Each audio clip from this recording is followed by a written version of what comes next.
السلام علیکم ورحمۃ اللہ، خوش آمدید آپ کا چینل مقصد حیات میں۔ تعارف قرآن کے سلسلے میں سورہ رحمان فضائل اور مضامین کے ساتھ آپ کی خدمت میں پیش کرتے ہیں۔ سورہ رحمان مکہ مکرمہ میں نازل ہوئی۔ اس میں 3 رکوع اور 78 آیتیں ہیں۔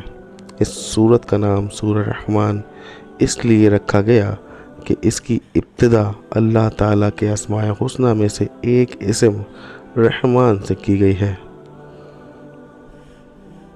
سورہ رحمان کے فضائل۔ حضرت علی کرم اللہ وجہ سے روایت ہے کہ نبی کریم صلی اللہ علیہ وسلم نے ارشاد فرمایا کہ ہر چیز کی ایک زینت ہے اور قرآن کی زینت سورہ رحمان ہے۔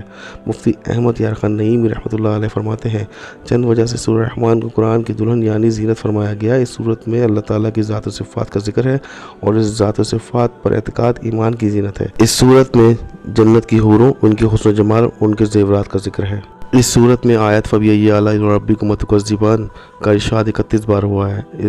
اس سے اس صورت کی زینت اور زیادہ ہو گئی۔ حضرت فاطمہ الزہرا رضی اللہ تعالیٰ عنہ سے روایت ہے کہ نبی کریم صلی اللہ علیہ وسلم نے ارشاد فرمایا کہ سورہ حدیث، سورہ واقعہ، سورہ رحمان کی تلاوت کرنے والے کو زمین و آسمان کی بادشاہت میں جنت الفردوس کا مکین کہا جاتا ہے۔ حضرت قیس بن عاصم رضی اللہ تعالیٰ عنہ نے اسلام قبول کرنے سے پہلے رسول کریم صلی اللہ علیہ وسلم سے عرض کیا کہ آپ پر جو کچھ نازل ہوا ہے میرے سامنے اس کی تلاوت کیجیے۔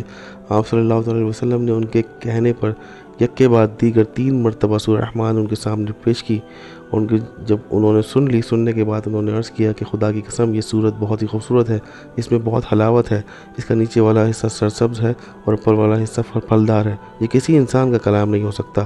میں گواہی دیتا ہوں کہ اللہ کے سوا کوئی معبود نہیں اور رسول کریم صلی اللہ علیہ وسلم اللہ کے رسول ہیں۔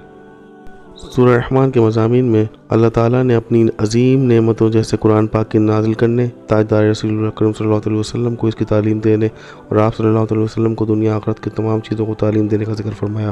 اس کے بعد سورج، چاند، زمین پر اگی ہوئی بیلوں، درختوں، آسمانوں، زمین و باغات میں پھلوں اور کھیتوں میں فصلوں کا ذکر فرمایا۔ حضرت آدم علیہ السلام اور ابلیس کی پیدائش میں میٹھے اور کھاری سمندروں اور ان سے موتیوں کے نکلنے کا بیان فرمایا۔ مزید اس جہاں کے فنا ہونے اور وہ صرف اللہ تعالیٰ کی ذات کے باقی رہنے اور تمام مخلوق کے اللہ تعالیٰ کا محتاج ہونے کا ذکر فرمایا۔ اس صورت کے آخر میں قیامت، جنت کی نعمتوں اور جہنم کی سختیوں اور ہولناکیوں وغیرہ کا ذکر ہے۔ اللہ تعالیٰ ہمیں قرآن شریف پڑھنے اور اس پر عمل کرنے کی توفیق عطا فرمائے، آمین۔